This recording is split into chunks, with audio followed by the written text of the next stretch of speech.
दूंगा शाम तक, ठीक है?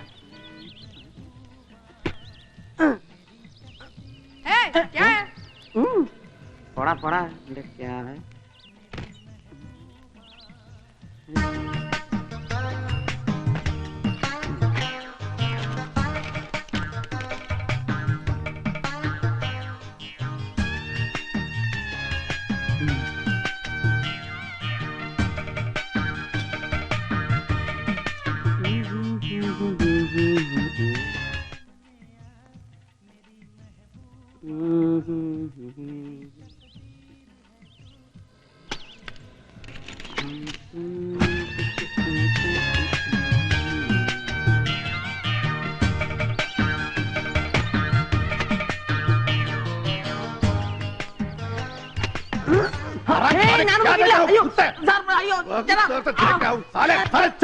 तेरे जैसे हरामियों को दिल से कहा मैंने फुट जाता। हे भगवान, रोज ऐसे हरामियों के पिल्लों को क्यों पैदा करते हो? साला सुअर। माफ करना भाई, गलती हो गया माफ कर। आई श्री चंद्रेट ना मेरा कमरे का पसाएगा तो बाहर डरेगा साले। നമ്മുടെ കമരന്ന് വിചാരിച്ച അവരുടെ കമരമ്മ പോയപ്പോ വാതിലിന്റെ മേൽക്കൂടെ അയ്യോ എന്റെ കഴിവറട മോനെ, എന്റെ കണ്ണ് തെറ്റിയ നിന്നെ നാട്ടുകാർ തല്ലി കൊല്ലുമല്ലോ. നീ എങ്ങനെയാടാ എന്റെ അമ്മയുടെ മോനായത്? അതിന് ഞാനിപ്പോ എന്താ ചെയ്തേ? വേലിമേ ഒരു സാരി കിടക്കണ കണ്ടാ മതി, പിന്നെ അവിടുന്ന് പോവില്ല. ശവം. നീ ജീവിതത്തിൽ നന്നാവൂ.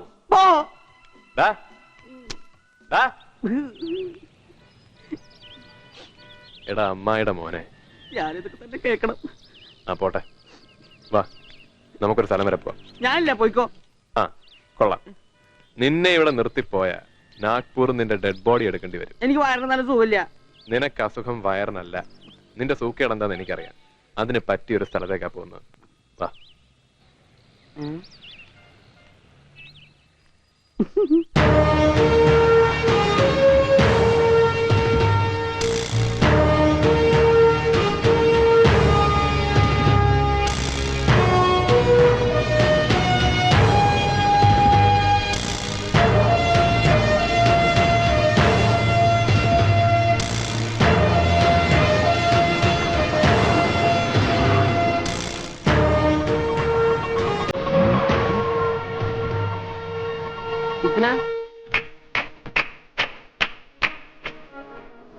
എന്റെ ജീവിതം തകർത്ത് തരിപ്പണമാക്കിയ സ്ഥലമാണ്.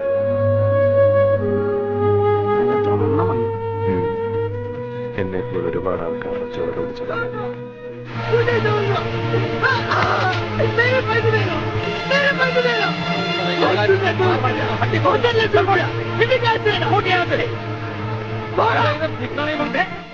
ഒരു 100 പേരോ? 100 നരകത്തിൽ പോയാലുണ്ട് മലയാളി.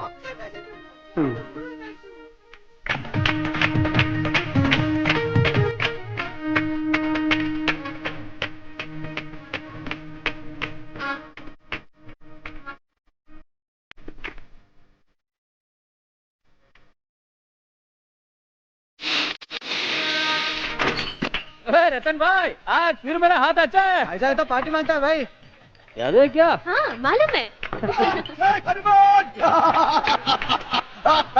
आपकी किस्मत अच्छा है साहब जी। आज कितना मिला? थोड़ा सा 70,000। मैम साहब, नीचे एक मलयाली आया है, उसको पूछ रहा था। मलयाली? हाँ।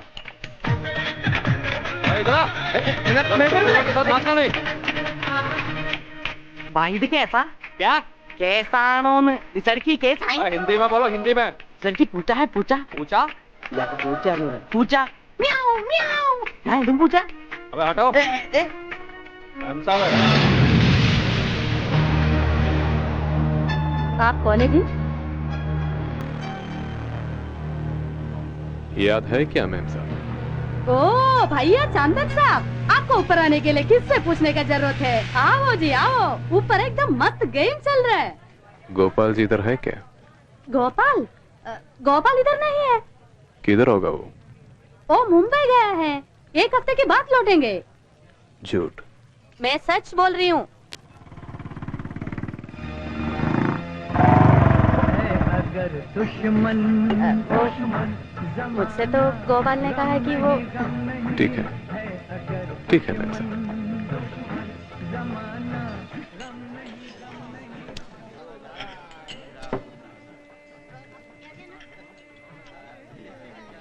गोपाल जी कैसे हो? हिम्मत और मर्दान की जिसको है वो सामने आ जाओ।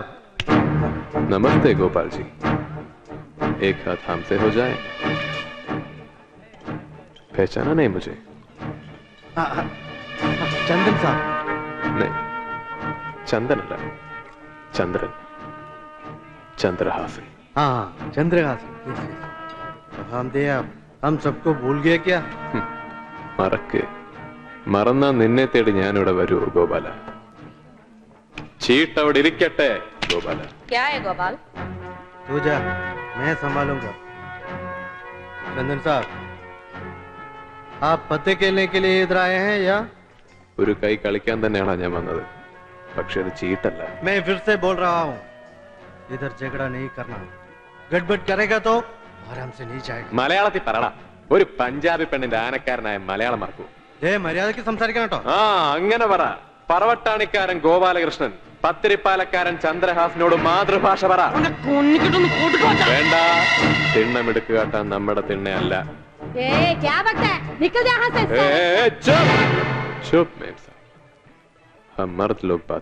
പണ്ടെന്നോ ചീട്ട് കളിച്ച് തോറ്റിട്ട് അതിന്റെ പേരിൽ ഇവിടെ വന്ന് ഗുണ്ടായുസം കാണിച്ച ഇത് സ്ഥലം ഏതാന്നറിയാലോ? ജീവനോടെ പോയില്ല നീ. അറിയാലോ, നീ കള്ളക്കളി കളിച്ച് തോപ്പിക്കുകയും ചെയ്യും, ചതിച്ചു കൊല്ലുകയും ചെയ്യും. കണ്ടോ, ഇതൊരു കുത്ത്, ഇവിടെ ഒരെണ്ണം, അങ്ങനെ 9 കുത്ത്. ഞാനാണോ കുത്തിയത്? നീയല്ല, നിന്റെ കൈ ഉണ്ടത്. പക്ഷെ ഞാനത് വിട്ടു. ഈശ്വരൻ തന്ന ശിക്ഷ. ഒരുപാട് തെറ്റുകൾ ചെയ്തിട്ടുണ്ട്, ഒരുപാട് ആൾക്കാരുടെ പ്രാക്കുണ്ട്, കണ്ണീരുണ്ട്. അതിന്റെ ശിക്ഷ. ഇതിന്റെ പേരിൽ നിന്റെ ദേഹത്ത് ഞാൻ കൈവയ്ക്കില്ല. പക്ഷെ അവനെ ഞാൻ വിടില്ല. ഗിരി എവിടെയുണ്ടെന്ന് എനിക്കറിയണം. എനിക്കറിയില്ല. ഞാനും അവനും തമ്മിൽ യാതൊരു ബന്ധവുമില്ല. അവനും ചേർന്ന് ജീവിതം തകർത്ത് തരിപ്പണമാക്കിയിട്ട് ഇപ്പൊ അവൻ എവിടെ ഉണ്ടെന്ന് നിനക്ക് അറിയില്ലല്ലേ?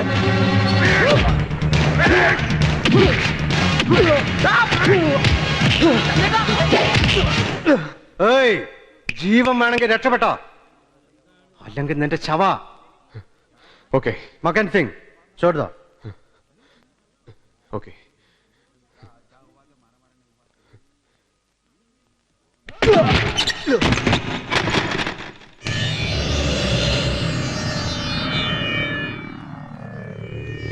ജീവനോടെ ഇവിടുന്ന് പോകുന്നെങ്കിൽ അത് ഗിരി എവിടെ നിറഞ്ഞിട്ടേ ഉള്ളൂ.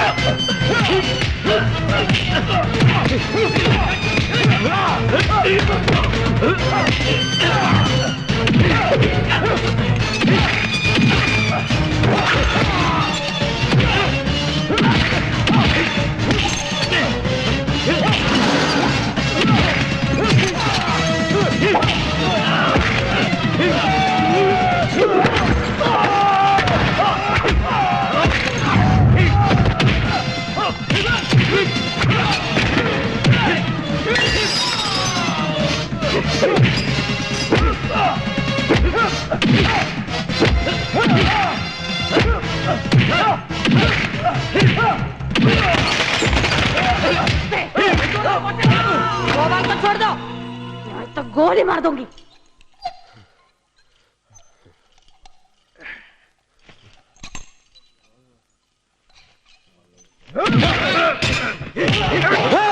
अगर कोई हिला तो मार डालूंगा साले को।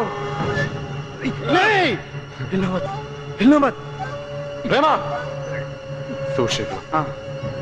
ജീവിതവും മരണവും എനിക്ക് ഒരുപോലെയാണ്. മരിക്കാനൊട്ടും പേടിയില്ല. പക്ഷെ അവനെ കാണാൻ വേണ്ടി എനിക്ക് ജീവിച്ചിരുന്നേ പറ്റൂ. അതിനുവേണ്ടി ഞാൻ എന്തും ചെയ്യും. കൊല്ലേണ്ടി വന്നാ കൊല്ലും. गोपाल को कुछ मत करो। नहीं मेम साहब, मैं जबान दे रहा हूँ, इसे कुछ नहीं होगा.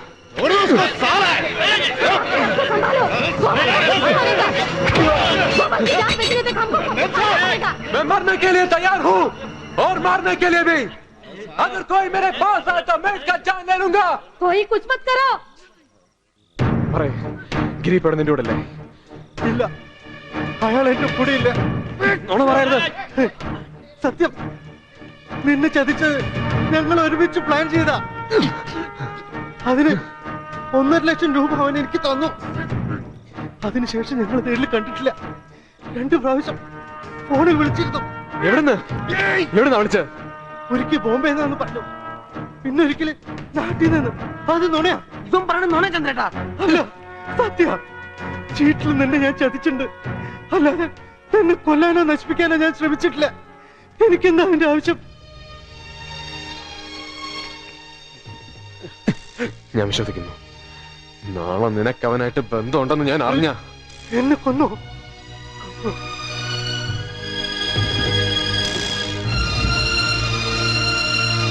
നമ്മളിനി കാണും.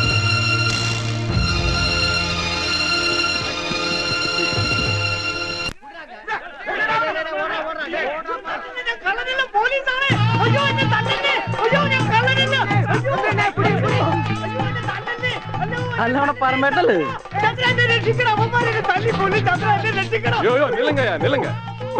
திருடன் உங்க வீடு போட்டு உடைக்கிறதுக்கு ரொம்ப முயற்சி பண்ணிட்டு இருந்தானே. இது திருட இல்ல மச்சான். அப்படியா? அண்ணே மன்னிச்சிடுங்க அண்ணே. இல்ல பரவாயில்ல, தெரியாம தானே. போங்க. சரிங்க, எல்லாரும் போங்க. வாங்க. വെല്ലം കിട്ടിയോ പറവേട്ടാ? എന്തിനാ ഇപ്പൊ കരണേ? ആരും ഇല്ലാത്ത വീട്ടിന്റെ പൂട്ട് പൊളിക്കാൻ നോക്കിയാ പിന്നെ ഒരു തല്ലി കൊല്ലാണ്ടിരിക്കൂ. അകത്ത് നോട്ട് കെട്ടുകൾ അടക്കി വെച്ചിട്ടാന്ന് വിചാരിച്ചിണ്ടാവേ.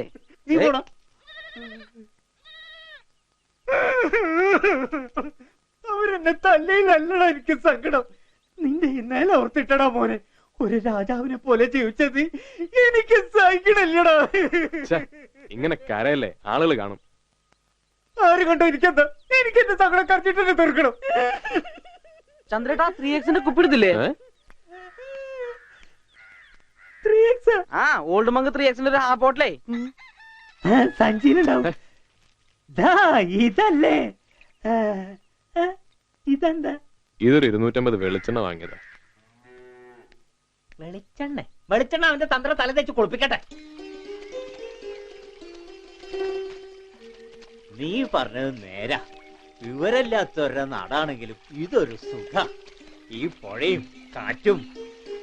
നമ്മുടെ നാട്ടിലാണെങ്കിൽ കിണർ വരെ വറ്റി. എങ്ങനെ വറ്റാണ്ടിരിക്കും? നമ്മുടെ ആളുകളുടെ മനസ്സ് അത്ര നല്ലതാ. കറക്റ്റാ. ഞാനൊരു സത്യം പറഞ്ഞ നീ ചിരിക്കോ? ഞാൻ ചിരിക്കും. നീ ചിരിക്കും. അതുകൊണ്ടല്ലേ നീ ഗുണം പിടിക്കാത്ത. മോനെ ചന്ദ്ര, ഞാൻ നിന്റെ ചേച്ചിയെ കിട്ടിയത് അവളുടെ സൗന്ദര്യം കണ്ടിട്ടാ, അല്ലെങ്കിൽ 15 പവൻ കണ്ടിട്ടോ? നിന്നെ കണ്ടിട്ടാ. നിന്റെ തങ്കം പോലത്തെ മനസ്സ്.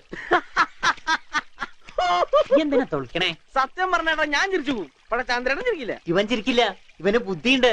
നീ കൂടെ കൂടിയതാ അവന്റെ നാശം. ഓ 15 1 പവൻ കുറഞ്ഞൊന്നും പറഞ്ഞേ അന്ന് പന്തലിൽ നിന്ന് ഇറങ്ങിപ്പോയി നമ്മുടെ ഈ പറമ്പേടം തന്നെയല്ലേ ചന്ദ്രേട്ടാ? അത് വാക്ക്, അത് വേറെ കാര്യം. പരമേശ്വരൻ ഒരു വാക്ക് പറഞ്ഞ വാക്കാ. അതിപ്പോ സ്വന്തം അച്ഛനായാലും ഞാൻ സമ്മതിക്കില്ല. അളിയനിപ്പോ എന്നെ തിരക്കി വന്നതിന്റെ ഉദ്ദേശം എന്താ? സരോജിനി മക്കളും നിന്നെ കാണണം എന്ന് പറഞ്ഞ് എനിക്ക് ഇരിക്കപ്പുറത്തി തരണല്ല. പണ്ടൊക്കെ നീ വരണ ദിവസം ഞങ്ങൾക്ക് ഉത്സവ. ഇപ്പൊ എന്താടാ നീ ഞങ്ങളൊക്കെ ഒന്ന് തിരിഞ്ഞു നോക്കാത്തെ? അന്ന് ഉത്സവം നടത്താൻ കയ്യിൽ നല്ല കാശുണ്ടായിരുന്നേ. 7 ലോറി ഉണ്ടായിരുന്ന മൊയലാളിയാ പിരിക്കണില്ലേ അണ്ടി വേണനെ പോലെ. നീ പോടാ. എന്റെ അളിയന് ഒരു പ്രശ്നമില്ല. 7 അല്ല 70 ലോറി വാങ്ങിക്കടാ നമ്മള്. അതിന് വേണ്ടിട്ടാടാ ഈ അളിയൻ വന്നിരിക്കണേ. അളിയനും കൂടി 70 ലോറിയൊക്കെ വാങ്ങുമ്പോ ഈ പാവത്തിനെ മറക്കല്ലേ. നമ്മളൊക്കെ ഒന്നാടാ പുകഞ്ഞ കൊള്ളികള്. നിന്റെ അനിയനുണ്ടല്ലോ എഞ്ചിനീയർ സാർ, അവനും ഭാര്യയ്ക്ക് ഇപ്പൊ നിന്റെ പേര് പറയണത് പോലും നടക്കടാ. ചീട്ടുകളിക്കാരനല്ലേ, കഷ്ടപ്പെട്ട് പഠിപ്പിച്ച് ഈ നിലയിലാക്കിയതാരാന്ന് പറഞ്ഞു. പക്ഷെ അന്നും ഇന്നും ഈ പരമേശ്വരന് നീ എന്ന് വെച്ചാ ജീവനാ. അറിയോ? അതൊക്കെ എല്ലാവർക്കും അറിയാവുന്ന കാര്യല്ലേട്ടാ. ആ ഷർട്ട് ഊരി തന്ന തിരുമ്മം. ബോധമില്ലെങ്കിലും ഇവൻ ആള് നല്ലവനാ. പോയത് പോയി. ഇനി അതോർത്തിട്ട് ഇങ്ങനെ നത്തിനെ പോലെ ഇരുന്നിട്ട് ഒരു കാര്യമില്ല. വാർക്കത്തിലുള്ള കയ്യാത്. ഈ കയ്യിൽ ഇനിയും കാശ് വന്നു കയറും. നീ ധൈര്യമായിട്ട് ചീട്ടുകളി തുടങ്ങ്. അതിന് 10 10,000 ഈ അളി ഉണ്ടാക്കി തരും. കളിച്ച് കാശ് കിട്ടുമ്പോ നമ്മൾ ആദ്യം ഒരു ലോറി വാങ്ങും. എന്നിട്ട് പഴയ പോലെ സ്പിരിറ്റ് കടത്തും. നമുക്കൊരു വാരാടാ. അളിയൻ എഴുന്നേക്ക്. എണീക്കാൻ. അളിയൻ കുളിച്ചിട്ട് അടുത്ത വണ്ടിക്ക് സ്റ്റാൻഡ് വിടാൻ നോക്കാം. കുത്തിയ പാടാ. മറുക ഭാഗ്യമറുക. പറഞ്ഞു കേട്ടത് പോലെ അല്ല. എന്ത് കേട്ടു? ചത്തു ചത്തിലെന്ന നിലയിൽ 4-5 മാസത്തോളം വിശാഖപട്ടണത്ത് ഒരു ആശുപത്രി കിടന്നു കേട്ടിട്ടുണ്ടോ? അപ്പൊ എവിടെയായിരുന്നു ഉത്സവ കമ്മിറ്റിക്കാര്? ആശുപത്രിയിൽ നിന്ന് വിട്ടിട്ടും കിടന്നു. പണിയെടുക്കാൻ പറ്റാണ്ട് 5-6 മാസം. തിരിഞ്ഞു നോക്കിയിട്ടില്ല ആരും, എന്റെ അമ്മ പോലും. ഈ വിവരമില്ലാത്ത തെണ്ടി മാത്രമേ ഉണ്ടായുള്ളൂ. എന്റെ മരുന്നിനും ചെലവിന് ഇവൻ പെട്ട പെടാപ്പാടെന്താന്ന് ആർക്കും അറിയില്ല. അന്നൊന്നും ആരുമില്ല. ഇപ്പൊ ഇനി ഞാൻ ചീട്ട് കളിച്ച് സ്പിരിറ്റ് നടത്തിയും കാശുണ്ടാക്കി തരണം. എന്നിട്ട് നാട്ടിൽ വന്ന് ഉത്സവം നടത്തണം. ദേ എന്റെ അളിയൻ പോ. ഡാ മോനെ, അത് വിശാഖപട്ടണത്തെ ആസ്പത്രിയില് ഞങ്ങളൊക്കെ വന്നിരുന്നു. അപ്പൊ നീ ബോധമില്ലാണ്ട് ഐസിയുവിൽ കിടക്കല്ലേ, സതീശ് ഒരു 5000 റുപ്യ അതാ ഇവന്റെ കൊടുക്കുകയും ചെയ്തു. ഇല്ലടാ? ആയിക്കോട്ടെ, സന്തോഷം. എനിക്കൊരു പരാതിയില്ല. നിങ്ങൾക്കൊക്കെ എന്തിനും കണക്കുണ്ട്, എനിക്ക് കണക്കില്ല. കച്ചവടം നടത്തി കടം കയറി എന്റെ അച്ഛൻ കെട്ടിത്തൂങ്ങി ചത്തപ്പോ ഞാൻ കൊച്ച. 13 വയസ്സ്, ഒരമ്മയും 4 മക്കളും. എങ്ങനെ ജീവിക്കും? എടുത്താ പൊങ്ങാത്ത കടം. എന്റെ അമ്മ ഒരു എളുപ്പവഴി കണ്ടുപിടിച്ചു. കഞ്ഞിയിൽ വിഷം കലക്കി 4 മക്കളെയും വിളിച്ചിരുത്തി വിളമ്പി. അമ്മയുടെ കയ്യിൽ നിന്ന് ആ കഞ്ഞിയും കലവും വാങ്ങി വലിച്ചെറിഞ്ഞിട്ട് അന്തവും കുന്തവും ഇല്ലാത്ത ഈ ലോകത്തേക്ക് ഇറങ്ങി വന്നവനാ ചന്ദ്രഹാസൻ. 14 വയസ്സില്. ചെയ്യാത്ത പണിയൊന്നുമില്ല. കണ്ടിട്ടുണ്ട്, പിടിച്ചു പറിച്ചിട്ടുണ്ട്, കള്ളച്ചാരാൻ പാറ്റിയിട്ടുണ്ട്. ചെയ്യാത്തതായിട്ട് ഈ ലോകത്തൊന്നുമില്ല. അങ്ങനെയാ നിങ്ങൾക്ക് 15 പവൻ തന്നത്. എല്ലാരെയും വളർത്തി, വീടുണ്ടാക്കി. സതീശൻ എഞ്ചിനീയറായി. സുധയ്ക്ക് 100 പവൻ. അതിനൊന്നും എന്റെ കണക്കില്ല. വേണ്ട, ആരും വേണ്ട. ഞാൻ ഒറ്റയാ. പക്ഷെ എല്ലാരും നന്നായി, അത് മതി. എന്റെ അമ്മയ്ക്ക് കൊടുത്ത വാക്ക് ഞാൻ പാലിച്ചു. എന്ത് തോന്നിയാസം ചെയ്യുമ്പോഴും ഒന്നേ ആലോചിച്ചിട്ടുള്ളൂ. എന്റെ അമ്മയ്ക്ക് വേണ്ടിയാ, എന്റെ അനിയത്തിക്ക് വേണ്ടിയാ, എന്റെ അനിയന് വേണ്ടിയാ. ഞാൻ മാത്രം അട്ടയെ പോലെ പൊട്ടക്കുളത്തില്. അവിടെ നിന്നെ കൈപിടിച്ച് കയറ്റിയ ഒരു പെൺകുട്ടിയുണ്ട്. അവക്ക് കൊടുത്ത വാക്ക് മാത്രം പറ്റില്ല.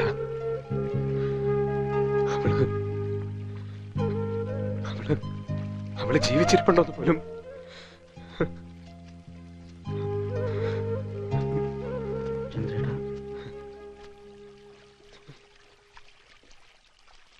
സമാനായില്ലേ? കുരം കളിച്ചും മണ്ടം കളിച്ചും ഒന്നും ഓർക്കം വിടത്തെ കൊണ്ടു നടക്കാൻ ഞാൻ. അതിന് ഞാനൊരു നല്ല കാര്യമില്ല പറഞ്ഞേ. ഇനിയും നല്ല കാര്യം പറഞ്ഞ് താനോട് നിന്നാ. നേരത്തെ കണ്ടില്ല കുറെ തെണ്ടിക്കൂട്ടങ്ങള്. ഒരു വാക്ക് പറഞ്ഞാൽ മതി, ഈ കൈയും കാലും മുറിച്ച് മീശം പറിച്ച് നാട്ടിലേക്ക് പാർസലായിട്ട് വിടും. വീട്ടിൽ ചെല്ലുമ്പോ സരോജിനേച്ചിക്ക് മക്കൾക്ക് കണ്ടാ മനസ്സിലാവില്ല. വിവരല്ല. ഒരു നല്ല കാര്യം പറഞ്ഞ തലേ കയറിലെ